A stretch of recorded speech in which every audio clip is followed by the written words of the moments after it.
사무치게 듣고 싶은 말이라는 제목으로 말씀 보겠습니다. 한 100년 전에 우리 대한민국 국민들은 참 듣고 싶은 말이 생겼습니다. 정말 듣고 싶었어요. 너무나 듣고 싶은 정도를 뛰어넘어 사무치게 듣고 싶은 말이 생겼습니다. 30년이 넘도록 이 사무침은 계속됐죠. 그 말은 조국의 해방, 조국의 자유였습니다. 이 사무침을 품고 독립운동에 앞장선 한 사람이 있었습니다. 우리가 소위 국민 여동생, 국민 오빠, 국민 가수라는 별칭을 붙이듯이 이 사람의 별칭은 국민 누나였죠. 사진 보여주세요. 우리 모두의 누나요 언니인 유관순 열사입니다. 그녀가 가슴에 사무치도록 듣고 싶은 말은 대한민국의 독립이었습니다. 감옥에 갇혀서도 대한독립 만세를 수없이 외치다가 계속 맞아서 저 사진처럼 얼굴이 퉁퉁 부었습니다. 그런데 만약 유관순 누나가 독립과 해방의 소식을 들었다면 이렇게 웃지 않았을까요? 보여주세요. 비슷한 시기에 지구 반대편에서는 히틀러의 홀로코스트로 죽어가던 유태인들이 사무치게 듣고 싶던 말도 해방이었을 것입니다. 제가 지난주에 병원에 며칠 있으면서 생각해 봤어요. 환자가 가장 듣고 싶은 말은 이제 완치됐습니다. 태어나셔도 됩니다. 제가 손가락이 잘린 후에 수술 받고 나서 정말 듣고 싶었던 말은 손가락 3개 다 잘 붙었습니다. 손가락 모두 살렸습니다. 였습니다. 정말 들어가고 싶은 회사 면접을 본 후엔 합격이라는 단어를 간절히 듣고 싶게 됩니다. 우리 누구나 이렇게 사무치게 듣고 싶은 말이 있습니다. 간절한 바람에 대한 응답을 기다릴 때 그 기다리는 시간이 길어질수록 마음의 사무침도 더 커집니다. 특히 큰 어려움을 겪게 되면 그 고통의 시간에서 구원해 줄 소식을 마음 닳도록 기다리게 됩니다. 오늘 함께 읽은 성경은 굉장히 단순한 얘기 같아 보입니다. 내용도 길지 않아요. 하지만 얼마나 큰 고통 가운데 있었던 일인지를 알게 되면은 결코 그냥 들을 얘기가 아님을 깨닫게 됩니다. 1절 보여주세요. 1절을 보면 아비멜렉의 뒤를 이어서라고 합니다. 여러분 어렴풋이 기억할 것입니다. 사사 기드온의 마지막 장면에서 첩과의 사이에 낳은 아들 이름이 아비멜렉이었습니다. 부인들과 낳은 아들이 70명이었고 첩이 낳은 버림받은 아들이 아비멜렉이었습니다. 아, 기드온이 왕처럼 많은 부인 거느리고 살았구나 하고 끝난 얘기인 줄 알았는데 그렇지가 않아요. 도처에 피가 낭자하는 잔인한 스토리가 바로 앞장인 9장에 실려 있습니다. 아비멜렉은 자기 외갓댁이 있는 세겜 사람들을 설득해서 자기를 왕으로 삼게 하고 불량배들을 고용해서 아버지 기드온의 집에 갑니다. 그래서 자기 형제 70명을 한 자리에서 다 죽입니다. 학살을 감행한 것이에요. 막내인 요담만 탈출합니다. 형제의 피를 흘리지 말라던 하나님의 백성 위에 피 흘려 왕이 세워진 것입니다. 아비멜렉은 잔인한 학살 후에 자칭 사사가 되어서 이스라엘을 3년 동안 다스립니다. 그 배후에는 외갓댁인 세겜 사람들의 지원이 있었어요. 그런데 3년째 되던 해에 의로우신 하나님이 그 죄악을 심판하십니다. 사사기 9장 23, 24절 보면 하나님이 아비멜렉과 세겜 사람들 사이에 악한 영을 보내심에 세겜 사람들이 아비멜렉을 배반하였으니 이는 여룻바알의 아들 70명에게 저지른 포악한 일을 갚되 그들을 죽여 피 흘린 죄를 그들의 형제 아비멜렉과 아비멜렉의 손을 도와 그 형제들을 죽이게 한 세겜 사람들에게로 돌아가게 하심이라. 하나님이 악한 영을 보내세요. 이 말은 악한 영이 그들에게 들어가도록 허락하신 것입니다. 자기 형제 70명을 학살한 죄를 그냥 놔두지 않으세요. 먼저 세겜 사람들이 아비멜렉을 배신합니다. 그러자 아비멜렉이 세겜에 쳐들어가서 사람들을 죽이고 전망대 같이 높은 건물로 도망간 남녀 1000명을 불태워 죽입니다. 또 다른 마을에 가서 똑같이 높은 망대에 숨은 사람들을 불태우려던 찰나 망대 위에 있던 한 여인이 던진 맷돌이 아비멜렉의 두개골을 때려 쪼개면서 결국 이 비참한 드라마는 끝나게 됩니다. 하나님 자리에 비선실세로 앉으며 최후를 마친 기드온, 그가 남긴 첩의 아들을 통해 이스라엘은 영적으로도 도덕적으로도 완전히 무너져 내립니다.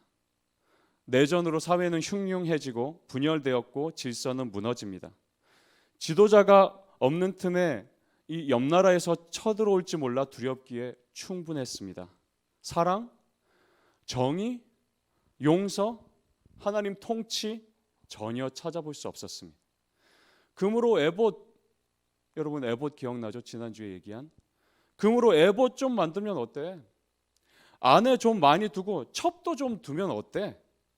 사실상 내가 왕인데 라며 하나님을 떠난 기드온과 그 아들 아비멜렉으로 인해서 온 백성이 다 어둠 속에 갇혀서 각자 자기 생각대로 자기 마음대로 사는 시대가 돼버린 것이에요. 이게 정말 하나님의 은혜를 맛본 백성이 맞냐? 이게 정말 애굽에서 탈출하고 홍해를 마른 땅으로 건너고 사막에서 먹을 것, 입을 것, 마실 것 주시는 그 큰 은혜를 받은 백성이 맞냐고 의심될 정도로 타락해버린 것입니다. 고통의 고통이 중첩되었어요. 하나님을 떠난 결과였습니다. 하나님은 우리에게 은혜 주기를 원하세요. 그러나 우리가 하나님을 떠나면 은혜 역시 우리를 떠납니다.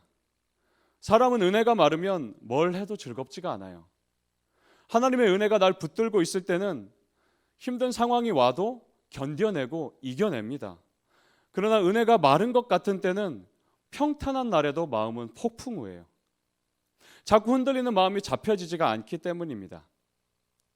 지금 우리에게 가장 필요한 것은 은혜입니다. 날 구원하신 은혜. 하나님 사랑이 부어지면 감당하지 못할 것 같은 큰 일이 와도 담대할 수 있습니다. 하지만 은혜가 없으면은 작고 사소한 문제에도 쉽게 포기하고 쉽게 분노하고 금세 낙심하게 됩니다. 직장 생활하는데 은혜가 없잖아요. 똑같은 업무도 괜히 하기가 싫어져요. 상사나 대표님의 얘기가 다 꼰대처럼만 들리고 똑같은 월급도 은혜 없을 때는 쥐꼬리만큼 느껴집니다. 가정생활에도 그렇죠. 내 마음에 은혜가 없으면은 부모님에게 더 떽떽거리게 됩니다. 형, 누나, 동생이 조금만 건들면 불같이 화내고 짜증내는 나를 볼 수 있습니다. 이처럼 우리에게 정말 필요한 것은 하나님의 은혜예요.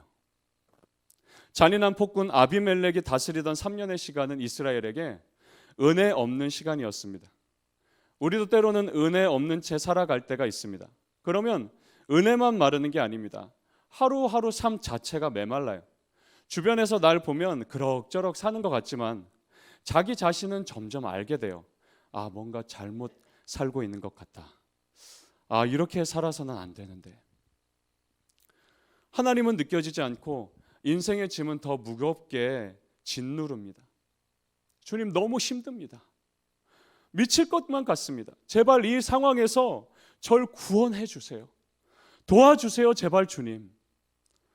이런 기도가 절로 나오게 됩니다. 이게 아비멜렉의 시대였어요. 그런데 1절을 다시 보면 아비멜렉의 뒤를 이어서 이사갈 사람 도도의 손자 부하의 아들 돌라가 일어나서 이스라엘을 구원하니라. 사무치게 듣고 싶던 말. 아비멜렉이라는 최악의 지도자 밑에서 은혜가 메마른 채 살면서 사무치게 듣고 싶던 말을 주께서 말씀하십니다. 돌라가 일어나서 이스라엘을 구원하니라. 얼마 만에 듣게 된 말입니까? 이 절망스러운 삶에서 이렇게 계속 살다가 인생 끝나겠구나 했던 이스라엘 백성에게 하나님이 말씀하신 것이에요. 돌라가 일어나서 이스라엘을 구원하니라. 이 돌라라는 사사는 사사 중에서 소사사에 속합니다. 그 기록이 짧은 사사라는 말이에요. 실제 1절과 2절 단 2절로 끝납니다. 그래서 돌라라는 인물에 대해서 많은 것을 알 수는 없어요. 그러나 성경이 확실히 알려주는 한 가지가 있습니다. 기드온처럼 화려하게 활동하며 10만 대군을 물리치며 쓰임받지는 않았지만 조용히 묵묵히 이스라엘을 구원하는 사사로 쓰임받았다는 사실이에요. 온 이스라엘이 그토록 사무치게 듣고 싶던 말, 바로 구원하니라. 드디어 하나님이 구원하셨다. 드디어 하나님이 사망의 음침한 골짜기에서 우리를 건지셨다. 드디어 피와 보복이 넘쳐나던 이 어둠에서 우리를 구원하셨다. 은혜가 없던 시대, 하나님조차 우리를 버리신 것 같은 시대에서 돌날을 통해 우리에게 은혜를 주셨다. 아무도 우리를 돌아보지 않는 것 같았는데 하나님이 우리를 돌보셨다. 사무치게 듣고 싶었던 그 말, 구원이 드디어 들려진 것입니다. 이 사사 돌라의 이름은, 그 이름 뜻은 벌레예요. 벌레라는 뜻입니다. 성경에서 벌레는 자기 스스로 구원할 수 없는 연약하고 두려움 많고 여린 인간을 나타낼 때 쓰입니다. 전쟁 천재에 악기도 잘 다루고 예체능에 플렉스했고 인격도 훌륭했던 가장 존경받는 왕 다윗은 자신을 이렇게 표현했어요. 시편 22편 6절, 나는 벌레요. 사람이 아니라 사람의 비방거리요 백성의 조롱거리니이다. 그 뛰어난 다윗도 스스로 자기 자신을 구원할 수 없는 죄인임을 깨달을 때 나는 벌레라 고백하게 되는 것이에요. 이런 면에서 우리 모두 똑같은 처지 아닙니까? 우리 중 누가 자기 자신을 스스로 구원할 수 있습니까? 자기 죄를 씻어낼 수 없을 뿐더러 당장 내일 일도 내 계획대로 되지 않는데 누가 다윗처럼 나는 한낱 벌레요 하루살이 같구나 라는 말에 동의하지 않을 수 있습니까? 이런 벌레라는 뜻의 사사가 바로 오늘의 주인공 돌라입니다. 그런데 이 돌라가 이스라엘을 구원했다고 성경은 선언합니다. 이 말씀 앞에서 우리의 진정한 구원자 예수 그리스도가 떠오릅니다. 왜냐하면 하나님의 독생자 영광을 버리고 오신 예수님 역시 벌레와 같은 유약한 모습으로 사셨기 때문이에요. 이사야서 53장 2절을 봅시다. 그는 주 앞에서 자라나기를 연한 순 같고 마른 땅에서 나온 뿌리 같아서 고운 모양도 없고 풍채도 없은즉 우리가 보기에 흠모할 만한 아름다운 것이 없도다. 세상은 다 뭐 있다 얘기해요. 자랑해요. 근데 이 말씀을 보니까 계속 반복되는 게 없도다. 예수님을 말하면서 없다. 튼튼하고 보기 좋은 순이 아니었어요.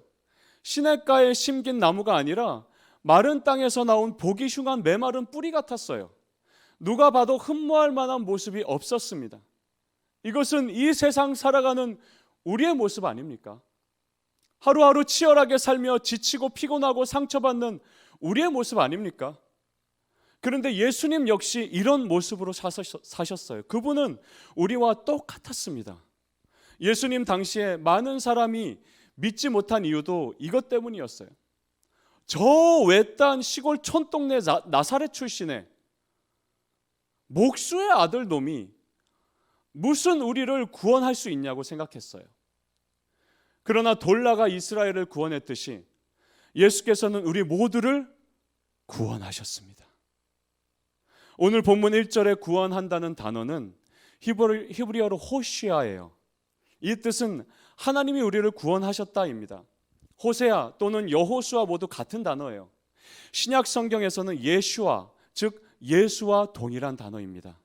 우리가 예수라는 이름을 들을 때마다 알게 되는 것은 예수 그리스도가 그 이름 뜻대로 우리를 구원하셨다는 사실이에요.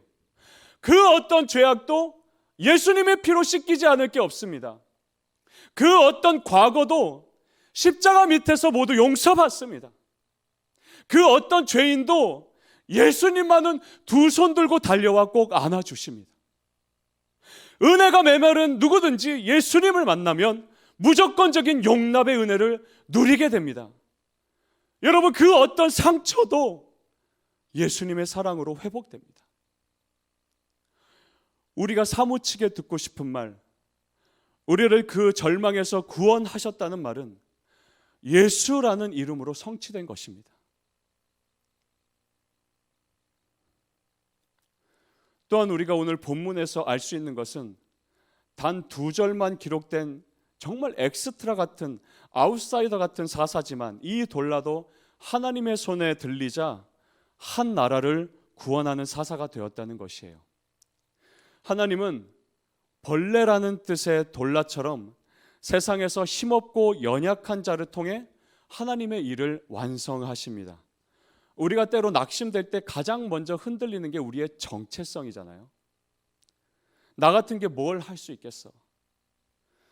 난 정말 벌레 같은 존재야. 그냥 이번 일은 포기하자. 그냥 그 목표는 포기하자. 사랑하는 여러분, 이런 마음이 들어올 때, 이런 마음이 떠오를 때, 우리의 정체성이 흔들릴 때 오늘 만난 사사 돌라를 기억하십시오. 단 2절만 기록된 이 사사, 벌레라는 뜻의 이 사사도 하나님이 함께 하시자 한 나라를 구원하는 일에 쓰이게 됩니다. 비록 기록양으로는 정말 초라한 인물이지만 하나님이 돌라를 얼마나 사랑하며 기억하셨는지 1절을 제가 읽어보면 돌라를 소개하는데 이렇게 소개합니다. 도도의 손자 부하의 아들 돌라. 할아버지 이름부터 말씀하십니다. 사사기에 그 어떤 사사도 3대가 소개되지는 않았어요. 그저 누구의 아들이라고만 소개가 됩니다. 그런데 벌레라는 뜻의 이 돌라는 세상에서는 무명한 자처럼 짧지만 하나님은 돌라를 정말 유명한 자로 여기시고 아끼셔서 돌라의 아버지뿐 아니라 할아버지가 누구인지 성경에 남기셨어요. 사랑하는 여러분, 하나님이 여러분을 기억하시면 되지 않습니까? 하나님이 여러분을 기억하시면 충분하지 않습니까? 사회에서, 직장에서 비록 무명하고 높은 위치가 아니더라도 하나님이 여러분을 생명책에 쓰시고는 자녀로 안아주시며 기억하십니다. 이 돌라와 비교되는 또 한 명의 사사가 등장합니다. 그의 이름은 야일이었어요. 사사기 저자는 이 2명의 사사를 일부러 비교하는 듯이 써내려갑니다. 3절을 봅시다. 그 후에 길르앗 사람 야일이 일어나서 22년 동안 이스라엘의 사사가 되니라. 이 사사 야일에 대한 말씀에서는 이스라엘을 구원했다는 말이 보이지 않아요. 그저 야일이 일어나서 사사가 되니라 라고만 말하고 있습니다. 이 구절에 대해 여러 신학자들이 이렇게 해석합니다. 야일은 하나님이 세우신 사사가 아니라 자기 스스로 일어나서 사사가 되었다. 즉 이름뿐인 사사였을 것이다. 저도 이 해석에 동의합니다. 왜냐하면 그 다음 절이 근거가 되기 때문입니다. 4절 보면 그에게 아들 30명이 있어 어린 낙이 30을 탔고 성읍 30을 가졌는데 그 성읍들은 길르앗 땅에 있고 오늘까지 하봇 야일이라 부르더라. 여러분 지금 태어났으면 애국자죠. 애국자 중에 애국자입니다. 저는 아들 3명밖에 안 낳았는데 아들을 30명이나 낳았어요. 기드온 70명 낳은 기드온에는 못 미치지만 이 야일이라는 사사도 많은 부인을 두었습니다. 게다가 아들 30명이 전부 나귀를 타고 다녔다라고 써 있어요. 아버지 야일이 아들들에게 자가용 한 대씩 뽑아준 거 없습니다. 조선시대의 양반들이 말이나 가마 타고 다닌 것처럼 야일과 아들들은 귀족처럼 살았습니다. 아니 실제 사사 야일은 부자였습니다. 거기서 끝이 아니에요. 아들들은 성읍 하나씩 분배받아서 다스렸어요. 지금으로 치면 아들 모두 영덕 동사무소장, 영통 동사무소장 다들 한 자리씩 차지하고 산 것입니다. 우상으로 물들고 영적으로 까맣게 어두운 시대의 이 야일은 돌라와 달리 사생활이 사사답지 못했고 거룩하게 살려는 열명을 찾아볼 수 없습니다. 무엇보다 우리 모두가 사무치게 듣고 싶은 구원했다라는 단어를 찾아볼 수가 없습니다. 세상에서는 유명한 사사였어요. 자기 아들들을 통해 다스린 성읍들을 하봇 야일이라 불렀는데 자기 이름 야일이 온 이스라엘에 유명해진 것이에요. 그러나 하나님 앞에서는 거의 무명했다고 볼 수 있습니다. 반대로 사사 돌라는 세상에서는 무명했어요. 벌레라는 이름 뜻대로 화려하지 않은 삶을 살았고 성을 다스렸거나 나귀를 탔다는 기록이 없습니다. 하지만 하나님 앞에서는 유명했습니다. 돌라를 통해 온 이스라엘을 구원하셨기 때문이에요. 우리는 이 양단에서 선택해야 될 때가 많이 있습니다. 세상에서 유명해질 것인가? 하나님이 기억하시는 인생을 살 것인가? 세상에서 조금 더 넉넉하고 여유롭고 편안하게 살 것인가? 하나님을 위해 스스로 낮아지고 스스로 비천하고 스스로 부족하게 살면서 더 어려운 사람들을 도와줄 것인가?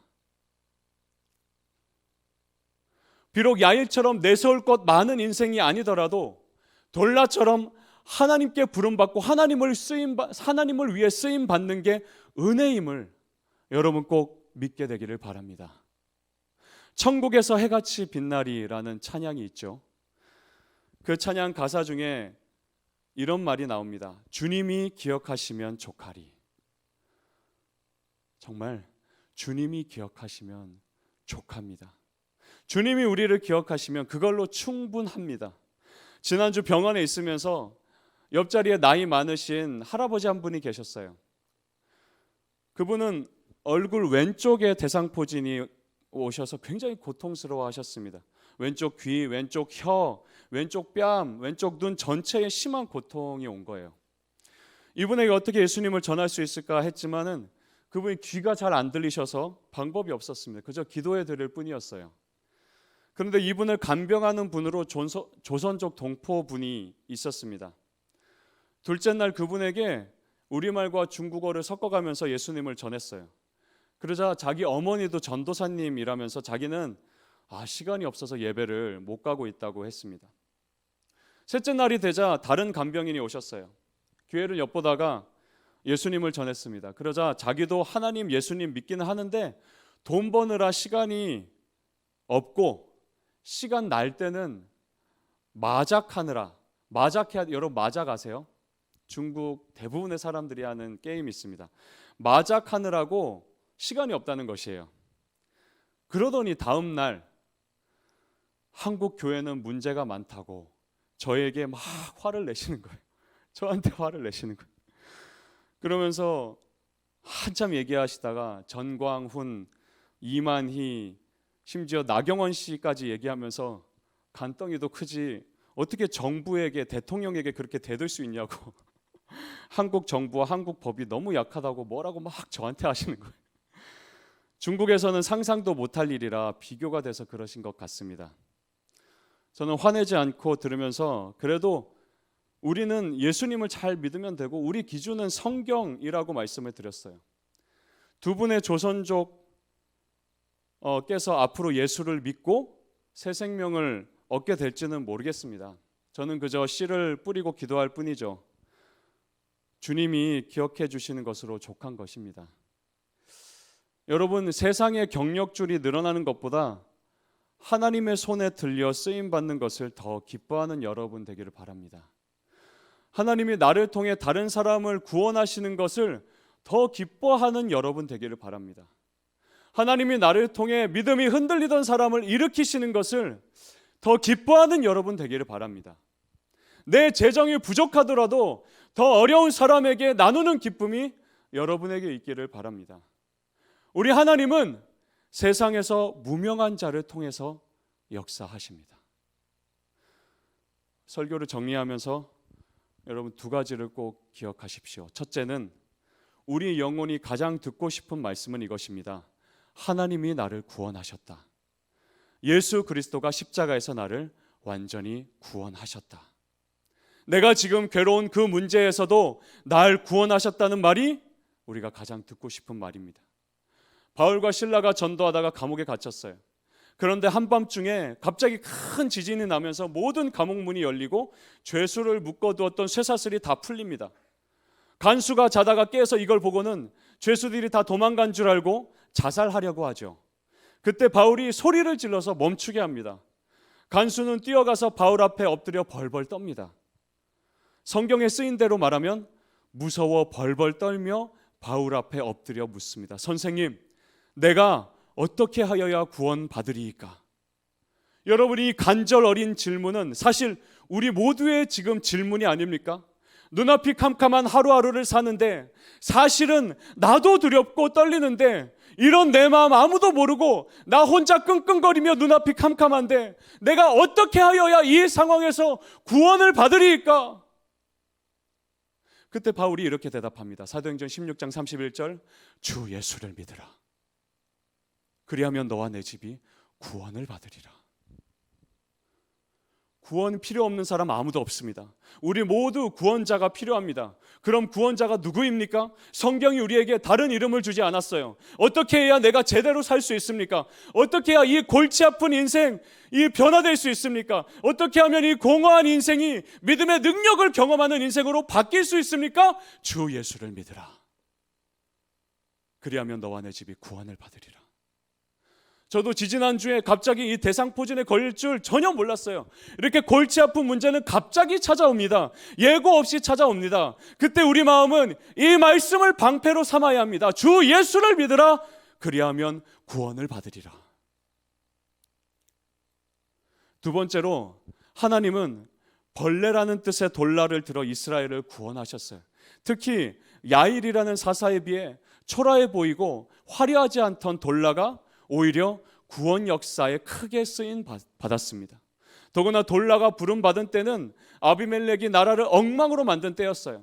온 나라가 절망하는 그때에 인간의 힘으로는 도저히 할 수 없고 오로지 하나님의 구원을 눈물로 기다리던 때에 돌라를 통해 이스라엘을 구원하셨습니다. 때로는 벌레만도 못한 것 같은 실수만은 나지만, 우리지만, 세상에선 알아주지 않는 무명한 우리지만 하나님의 손에 들리면 가정을 구원하고 부모 형제를 구원하고 낙심한 자를 일으키고 직장을 변화시키고 성령의 역사에 쓰임받는 인생이 되는 것입니다. 세상에서 하루살이 같더라도 여러분 낙담하지 마십시오. 하나님이, 우리 주 하나님이 우리를 주목하십니다. 기도하겠습니다. 하나님 아버지, 오늘 사사 돌라와 야일을 통해서 하나님께서 우리가 사무치게 듣고 싶은 말이 뭔지 우리가 그동안 잊고 살았는데 다시금 깨닫게 해주셔서 감사합니다. 아버지 하나님, 우리를 죄와 저주와 죽음에서 구원하실 분, 그리고 지금 내가 맞닥뜨린 그 어려운 문제, 그 어두움에, 그 낙심되는 그 일과 문제에서 우리를 구원하실 분은 오직 하나님뿐이고 예수 그리스도뿐임을 우리가 믿습니다. 주님, 지금 이 상황에서, 나의 그 어려운 상황에서, 나의 그 답답한 인생의 상황에서 내가 다른 이름을 부르짖고 구하는 것이 아니라 구원자 예수 그리스도의 이름의 능력을 의지해서 그 이름을 불러 기도하며 간구하며 주님을 더더욱 믿고 신뢰할 수 있는 우리 한 사람 한 사람 되도록 하여 주시옵소서. 우리의 연약한 믿음을 주여 붙잡아 주시옵소서.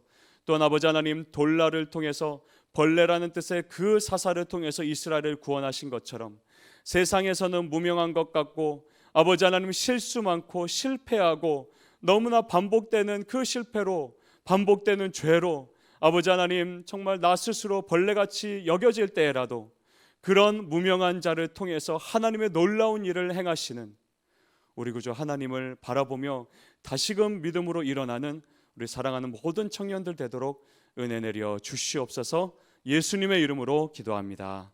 아멘.